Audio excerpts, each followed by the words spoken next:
I'm so glad you've joined us again for the search for the spookiest. Me and Fred here are going to tell you about the history of werewolf movies. Go over each one from the 30s to the present. Well, not each one, because there's a hell of a lot of werewolf movies, and decide which one's the best. I feel like when it comes to the major monsters like vampires and zombies, they all get a ton, but werewolves kind of get the best treatment. There's a lot of good werewolf movies, and a lot of not bad ones. There's a lot of, it's rare to find bad werewolf movies. So, you are not liking this, are you? Me and Fred are going to take you through the history of werewolf movies. Oh!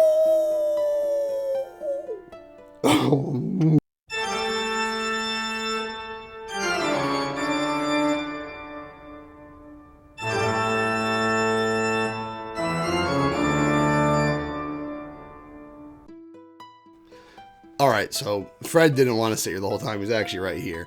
So it's just going to be me taking you through the history of werewolf movies and the search for the spookiest.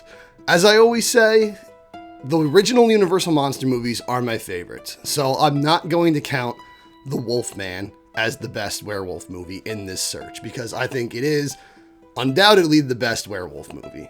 Even though Werewolf of London predates Wolfman by several years, I'm not going to count that one either. It's also Universal Monsters, and if the Universal Monsters werewolf movie other than The Wolfman is not as good as The Wolfman, there's really no point in even putting it in this search, because when it comes to Universal Monsters werewolves, The Wolfman's my favorite.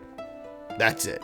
But now we're going to find what I think is the best werewolf movie that isn't the Universal Monsters. Probably the most famous or infamous of the cash-ins on the Wolfman craze is The Werewolf from the 50s. It's definitely no Wolfman. It's good if you like, classic drive-in monster movies. It's kind of a bit of Frankenstein with the whole town banding together and, making an angry mob going out into the woods looking for the beast. But it's just lacking that universal spark. It's kind of a nice little time capsule of the 50s, though, like what a country town in the 50s would be like. And the makeup is actually admirable. It's not as good as The Wolfman, but it's pretty good, actually. I wouldn't say this one's for everyone, but if you're a classic horror fan like I am, then I'd say go check it out.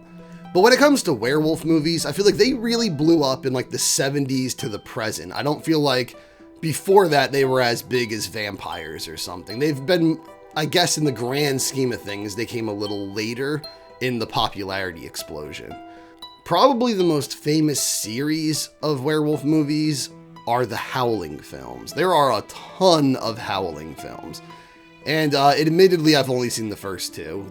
I know there's one where like they're marsupials or like were kangaroos or whatever, but I've only watched the first two. The first one is generally regarded as a genuinely good movie. And it is. It's admirable. The design of the werewolves is cool. The transformation's cool and everything. It's a solid movie, but to be honest, it doesn't leave much of an impression for me. I don't like, anytime I watch The Howling, I'm not like remembering much about the movie afterwards. It's just kind of like, yeah, that was good, and then I move on. The Howling 2, however, that one stands out. I never forget The Howling 2, and it's not good, but it's way more entertaining. It's very, very cheesy and stupid. And it kind of comes across like the people who made it didn't get what werewolves were. I've heard some people say that it was originally a vampire movie script and it got reworked into a werewolf script.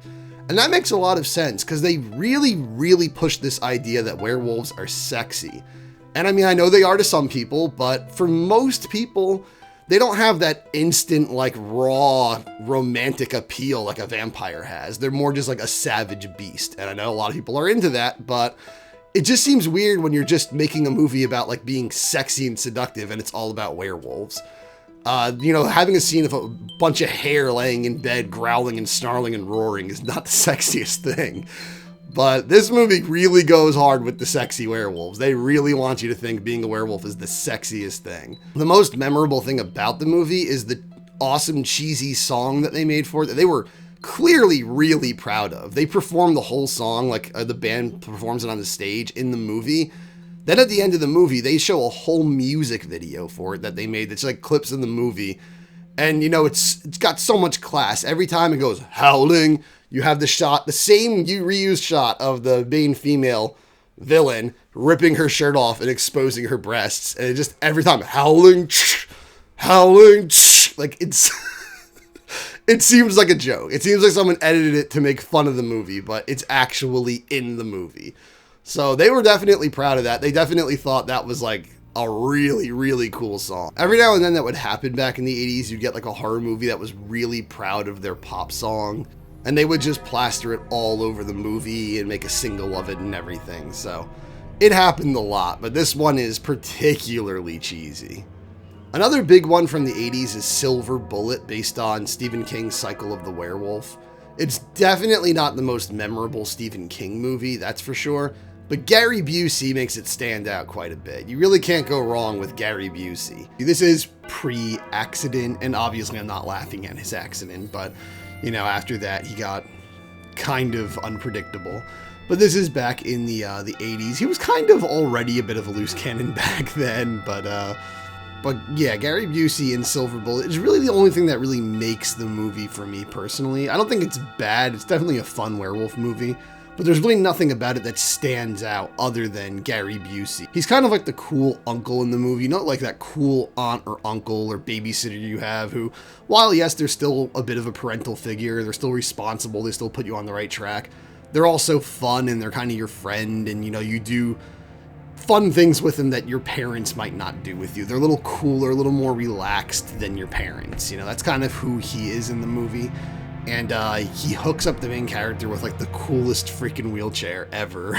But he doesn't believe him for most of the movie, but boy, when he does, at the end of the movie, Gary Busey just goes crazy on some werewolves. So it's definitely fun, but like I said, it's really just for Gary Busey. I don't think anything else about it is really that special. There's a lot of anthology horror movies like Trick or Treat that feature werewolf scenes, but there's only one anthology film I can think of where the entire thing is about werewolves. Every single little short is about werewolves. And that is a not very popular movie called In the Company of Wolves. It's kind of a mixed bag, to be honest. Some of them are pretty damn good, some of them are not very good, and some of them are just forgettable. They're all over the place. Some are more comedic, some are a bit more creepy. But there's really only one scene in particular in this movie that really stands out to me. Like, there's definitely a lot in it that I would say warrants it worth a watch. I'd say you should check this movie out if you're interested in horror anthology and you're interested in werewolves. But for me, there's just a particular transformation scene, which is one of the most disturbing werewolf transformations I've ever seen, where the guy right before them is transforming into a werewolf, but he's like, he turns all muscly, like he has no skin, his like skin kind of rips off, and he's almost like reformed on the spot as a wolf, and the way he looks in that in-between spot where he has no skin is just so freaky looking. It's the kind of special effect that I think someone could either look at it and laugh their ass off and say it looks ridiculous, or someone could be deeply disturbed by it. And I think it's somewhere in the middle, kind of, for me, where it is silly looking, at the same time it's pretty terrifying looking. And I think it's definitely the image from this movie that has just stuck with me over the years the most. I've never forgotten that image. I think just for that alone, it's worth watching at least that skit in the movie. But werewolf movies continued on through the 90s and into the 2000s. They made Wolf, which was kind of a remake of the Wolfman. Then they remade the Wolfman in the 2010s, and I don't remember liking the Wolfman remake from the 2010s that much. I don't actually remember liking it at all. It's been a long time since I've seen it. I believe the plot revolved around the father doing experiments on his son. That's what turned him into the Wolfman. So it's not like magic anymore. It's like this just science, like dark, screwed up kind of story that I think is a little more generic than the original Wolfman in this day and age. It's a lot like, you know, what typically most horror sci-fi movies are today. And I just felt like, why take a property like the Wolfman and turn it into something totally different that's way more redundant in this day and age? An interesting one a lot of people don't talk about. I guess it's not the greatest movie ever made, but it's definitely interesting, I think. Is not quite a horror movie, but it's just simply called Wolves. And this movie, I guess it kind of came out due to the success of Twilight. It's almost like a reactionary story to Twilight. I have never, ever seen a Twilight movie in my life. Just to be frank, I don't know if they're as bad as everyone says. I don't know if they're as good as the fans say. I've never, ever seen a Twilight movie. I kind of just have no interest.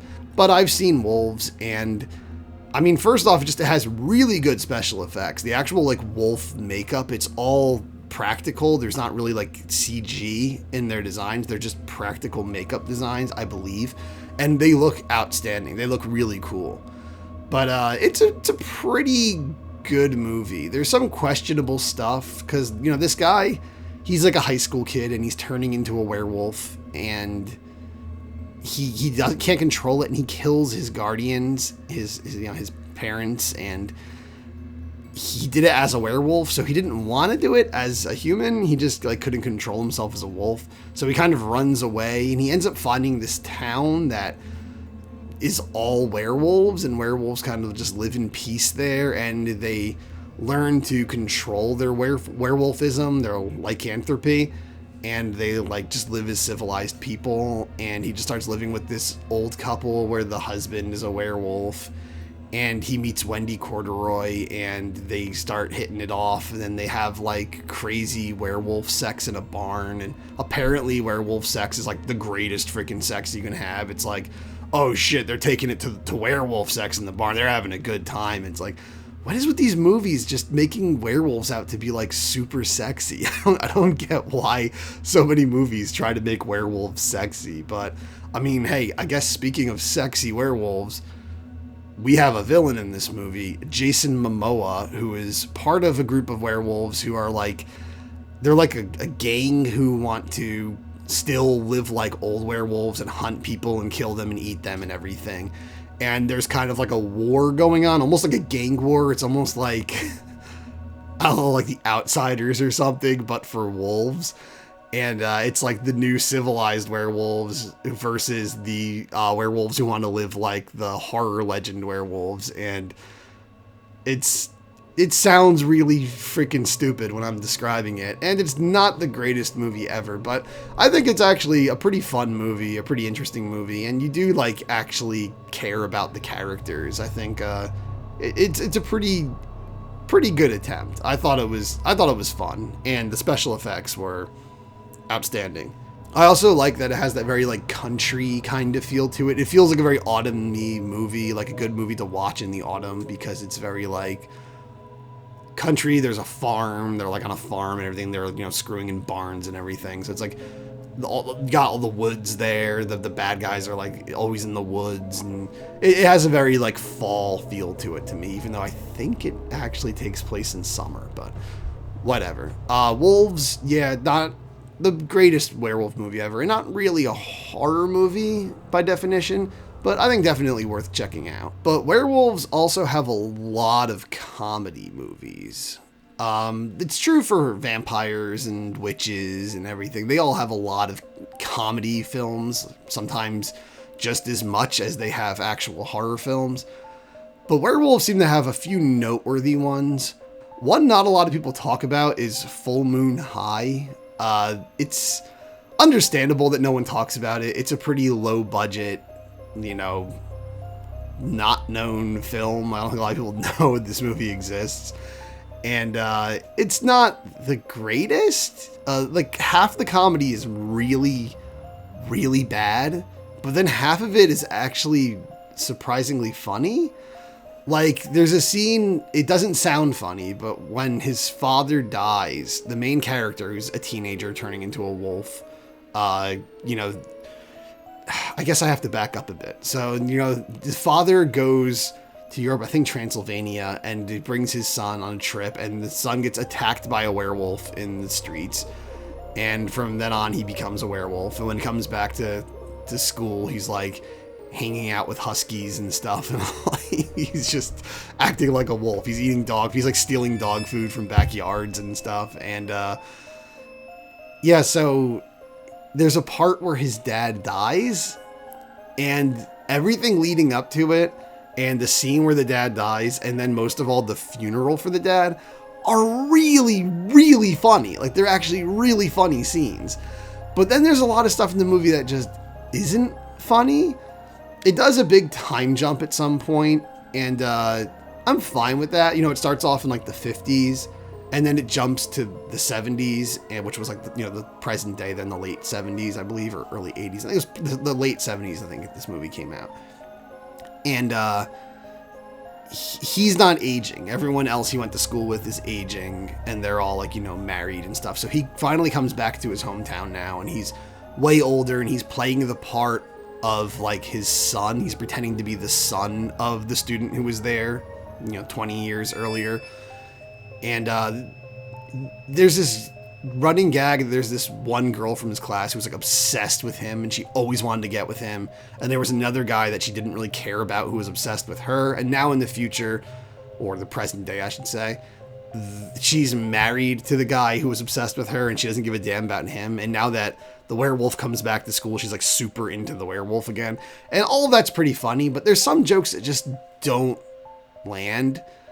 One, for instance, is there's this teacher in the school in the 70s portion of the movie, and they make a joke that like, oh, it's supposed to be funny that she was abused in other school systems, like everyone treats her like garbage.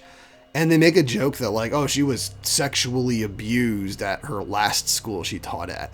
And that's not funny already. And then to make it funny, they're like, oh, and it was an all-girls school, and it was an elementary school. And it's like, that doesn't make it funny. I don't know. Like, I'm not trying to be like overly sensitive, but I didn't find that funny at all. I feel like so much of the humor is so lighthearted and goofy in this film that when you kind of do like jokes like that, it starts to get disturbing. It just kind of kills the feeling of the movie, because the movie is generally like trying to be like an Airplane kind of film, just like constant goofy nonsense from start to finish. But the movie actually stars some pretty big names despite being such a little known, like nothing of a film. It has Alan Arkin playing a detective in the movie, who's actually one of the funniest characters in the film, I think. He comes like later on in the movie, but the main character, Adam Arkin, is his son, I believe. And like all the Arkins are in the movie. They're like, the whole family is attached to it. And even like Ed McMahon is in the movie, and Bob Saget, rest in peace. But it's weird how many like big names. I mean, Bob Saget was not a big name yet at that time, but it's weird how many like names were in there for such a nothing movie. But in general, it's one of those just like loony freaking movies that if you don't find that kind of comedy funny, you're not gonna like it. But I think it is surprisingly funny when it is funny. Like when it's bad, it's pretty bad. But when it's funny, it's pretty damn funny. So I will say, like, it's not the funniest movie ever made by a long shot. It's not that great. But I would say, for horror comedy about werewolves, it's definitely worth checking out. It's kind of like the bridge between Teen Wolf and An American Werewolf in London. Teen Wolf is similar in that it's a high school kid who's just turning into a werewolf, only in that one, it's not played up like a horror kind of thing. It's just like everyone thinks it's cool that he's a wolf, and everyone knows Teen Wolf, obviously. I'm not going to get too in detail about Teen Wolf, but Teen Wolf is great. Teen Wolf is a ton of fun. It's about Michael J. Fox's character, who it's hereditary that he turns into a werewolf. At a certain age in this world, werewolves just start becoming wolves, and his dad is a werewolf as well. So it's kind of like a metaphor for puberty. Like he's kind of going through puberty, but it's turning him into a wolf. It's bringing out his animal side. So it's kind of saying what happens to boys in puberty and stuff. But it is a lot of fun, and everyone starts liking him better when he's the wolf and stuff. He gets really popular being the wolf. The comedy in the movie isn't like amazing. Like you're not going to be rolling on the floor laughing at Teen Wolf. I think it just has that charming kind of humor that a lot of 80s movies got by on, that, you know, they're just fun films, so you enjoy them, regardless of how they're not, like, gut-bustingly funny. But Full Moon High is definitely a lot funnier than Teen Wolf, but Teen Wolf is a better movie all around. The one thing I never really liked about Teen Wolf is the whole message of the movie is that he has to stop just accepting that everyone likes him for being the wolf, and he has to just be himself and win the basketball game at the end as himself in human form, not becoming the wolf. And that's supposed to show that he's really done it, and now everyone actually loves him for him, and he's proud of who he actually is. But it's like, he actually is the wolf. That's hereditary. It's part of who he is. It's part of his family. It's part of his DNA. It's kind of like he just took off his constraints and let the real him out finally and embraced himself for who he actually was, the wolf, and everyone accepted him. And then it's like, well, now at the end of the movie, you have to get everyone to accept you for the fake you that you were before you let the real you out. It's like, it kind of gets across the wrong opposite message of what the movie's trying to say about being yourself. I think like Michael J. Fox's character is the werewolf. So it's kind of weird to act like the werewolf isn't him. It's this other alter ego like Nutty Professor or something. That's not at all what it is. So I think the messaging is a bit mixed in Teen Wolf. It's not the best execution, but it's a great movie. It's a classic nonetheless. Now, I did just mention An American Werewolf in London, and we will talk about An American Werewolf in London. First, I just kind of want to go over the fact that there are a lot of movies with similar titles. There's Werewolf of London, which I mentioned earlier, the story of Wilfred Glendon, the first Universal werewolf. But it's, again, not as good as The Wolfman. It's good. I think it's good. I think it's wrongfully ignored by most people. I think it's definitely worthy of being watched and enjoyed. But it's no Wolfman. Like, it will never be The Wolfman. But there's also the sequel to An American Werewolf in London, An American Werewolf in Paris, which admittedly I've never seen. And then there's even a dark comedy from recent years called A Werewolf in England. So there's so many movies with similar titles, it's very confusing for someone who doesn't really know how to look for this movie. I assume most people have seen and or heard of An American Werewolf in London, so you shouldn't have trouble finding it. But if you've never heard of this movie before and you're just hearing it from me, make sure you don't look at any of those other movies if this is the movie you want to see. But since we mentioned A Werewolf in England, I'll talk about that briefly.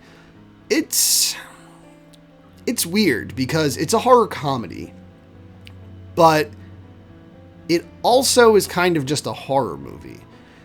And it takes place in like the European countryside in this old inn, and it has a lot of that gothic look and that cozy, strangers in a creepy place, big creepy manor place at night feel of movies like Hammer Film. It really has that spooky English countryside lodge kind of feel to it, like classic horror monster movie feel to it that I do like, because so many modern movies do not have that feel. They don't have those gothic locations, the, European countryside and, lodges and castles and manors and stuff. I'm always going on about that, but I always appreciate when that kind of setting is done well in modern movies, or done at all, because so many movies now are just, the suburbs or the city or something. So I appreciate that they did the setting right. They did like a Hammer kind of setting, just a European horror kind of setting, like old 60s,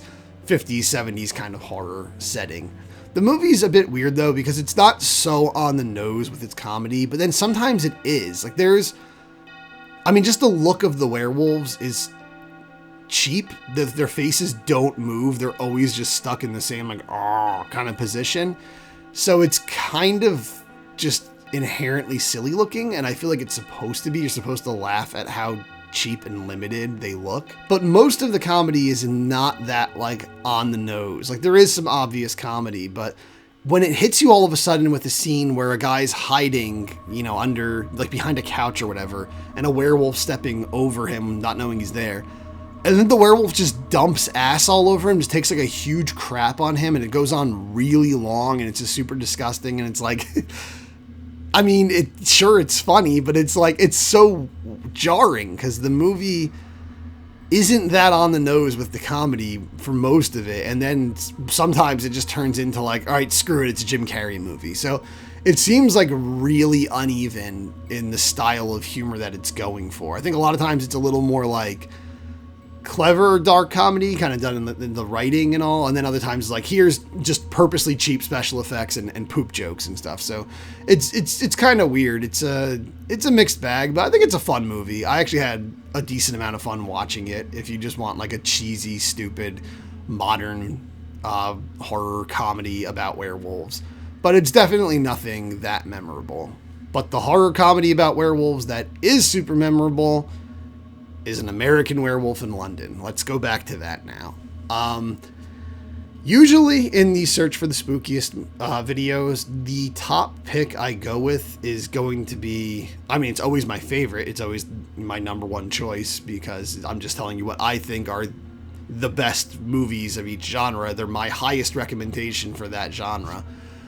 But usually it ends up being something not so beloved, not so mainstream, you know, like Lair of the White Worm or Night Tide and stuff like that, War Gods of the Deep, because I'm usually doing topics that are not super popular, like Gillmen are not as mainstream as werewolves and vampires. So in vampires, I did The Lost Boys. That was, I think, my highest recommendation because I freaking love that movie, but I know a lot of people already know about The Lost Boys, so I'm not going to probably blow your mind that much when I say I think the best werewolf movie outside of The Wolfman is An American Werewolf in London. John Landis's super dark comedy classic has just become incredibly popular over the years. I remember it was always pretty beloved even back when I was a kid. I remember catching on TV and everyone's like, oh, they're showing An American Werewolf on London again on TV this week. And everyone would get super excited. Everyone loved it. Every Halloween season they'd show it on TV.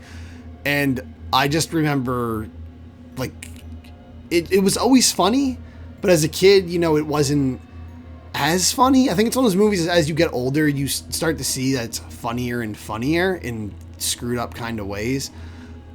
But the thing is about the movie, the beauty of the movie is it can just be a really freaky, scary horror movie to somebody, or it can be a hilarious comedy to some people. There's a lot of people who enjoy the movie, but they actually never considered the idea that it could be a comedy. They don't see it as a comedy, they just see it as horror. That's really the best a horror comedy can be. It can be either to people, or it could be both. I think it's personally both for me. I see it as a very funny comedy film, but I also see it as a creepy horror film at times, honestly. The werewolf design in that movie, everyone talks about the transformation scene, and it is amazing. It is brilliant. The special effects are crazy. I still don't even know how they actually did most of those special effects. They're all practical. But the actual design of the werewolf itself is terrifying. The way it just like lumbers around, it's so big and imposing and just animalistic. It's such a crazy, creepy looking beast. Like it's just this massive monster of a beast. It doesn't look like your typical, you know, walking around wearing a shirt like werewolf. It's like just a big monster. And they really did a good job of making you believe that it's actually a monster that's there. Like you feel like this big creepy thing is actually just storming around the city. And it's really creepy looking, actually. It's really scary looking. I remember as a kid, it actually kind of freaked me out, the design of that werewolf. But then there's like genius comedy going on. Like the fact that his friend who gets killed at the beginning just keeps reappearing to him as a zombie, like a phantom throughout the movie. And every time he appears, he's more and more decayed and more disgusting. The scene in the adult theater is probably the funniest scene in the entire movie. It's a little dark and a little like creepy and sad, but at the same time, it's very funny also. And just the way that the other characters that appear in that scene act is hilarious. And even the movie that they're watching when we see it is just funny as hell. It's a really funny movie, but again, it's like, it's not so aggressively funny that you're just constantly laughing your ass off, slapping your knee. Like it can be an actual suspenseful, creepy horror film also. And I think it really just succeeds in both. It's the funniest werewolf comedy ever made, And it's probably the scariest werewolf movie ever made, too. So it really just succeeds in both categories, in my opinion. American Werewolf in London, like, you can't beat that movie when it comes to werewolves outside of the Wolfman. It's hard for me to articulate why exactly, but I feel this movie did well a lot of things that are done today in movies to death. And I know this movie didn't do them first, but it did them so well back in a time when it was still a unique and strange concept to do certain tropes. They weren't really tropes yet. They were just, oddball ideas that just became tropes over time that I can't stand in movies today. Like, for instance, the whole transformation scene, and then, the scene where he's shot at the end and it goes to the end credits. It plays Blue Moon, two different versions of Blue Moon, and neither one matches the scene at all. It's very, odd. It's an awkward pick for music, and that makes it funny. And I know this wasn't the first movie to do this, but I just feel like so many movies and TV shows and everything since then have done that gimmick to the point where you almost never hear music that matches a scene in a horror movie and stuff anymore, or like a messed up action movie. If you're seeing a scene of people getting slaughtered or something horrible happening to people, it always plays some offbeat, happy song, usually from the 50s or 60s or 70s, and it does it so much when the movie's ending and you see something horrendous and the music's swelling and it's all like, oh, and then it cuts to some, again, 50s, 60s little funny song, to the point where I call it so much, like Midsommar did it and stuff. Like, so many movies just do this now, where they just end, where they cut the black, and then it just starts playing, the oddly funny, upbeat, cheery song after showing you something horrific. And it feels stale now. It just feels like a cliche, like they're doing it because they're supposed to, because that makes it look like highbrow comedy. But I just feel like that kind of comedy is dead now. But it's hard for me to describe why it's funny in An American Werewolf in London then, but it is. It comes off as way more genuine in An American Werewolf in London. And a lot of the jokes and the style of humor of the movie is like that. The whole, you're seeing horrific, bloody things happening to characters, or, the friend coming back as a zombie and stuff. But it's just treated as really casual and lighthearted, and there's nothing weird about it. So there's a lot of stuff like that I feel feels genuine in this movie and is actually funny in this movie, where it's done to death now and just is never funny and never feels genuine. Like, it hasn't in 30 years. So yes, my number one recommendation, my number one werewolf movie outside of the Wolfman is An American Werewolf in London. But that doesn't mean I don't recommend a ton of the other movies I mentioned in this list. I would say if you're more of a fan of modern werewolf movies, the ones I mentioned to check out are In the Company of Wolves and Wolves. If you're more of a fan of the classic ones, I would say check out Werewolf of London and The Werewolf. And if you're more of a fan of comedies, I would say check out Full Moon High. Why not? But first and foremost, An American Werewolf in London. It should please fans of all of those different types of films. So I hope you come back next time, and we're talking about one more type of monster in this third series of The Search of the Spookiest that I call Children of the Night.